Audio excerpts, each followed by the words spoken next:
News Tamil கழுகு.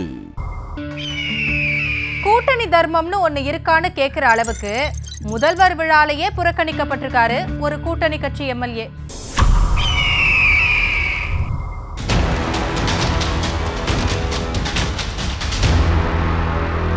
மதுரை தெற்கு தொகுதி சட்டமன்ற உறுப்பினர் பூமிநாதன் மதிமுக எம்எல்ஏ.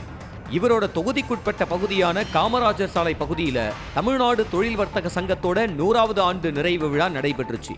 விழா முகப்புல வைக்கப்பட்டிருந்த பிளெக்ஸ் பேனர்கள்ல எம்எல்ஏ பூமிநாதனோட பெயரோ புகைப்படமோ அந்நிகழ்ச்சி அழைப்பதழில் பெயரோ இடம்பெறல.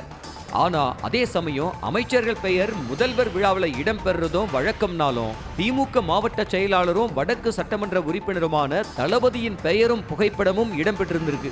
தொகுதி எம்எல்ஏவான பூமிநாதனுக்கு மேடையில இடம் ஒதுக்கப்படலன்னு சங்கடப்பட்டிருக்காங்க மதிமுக நிர்வாகிகள். இதெல்லாம் முதல்வர் கவனத்துக்கு போகுதான்னே தெரியலன்னு வருத்தப்பட்டிருக்காங்க.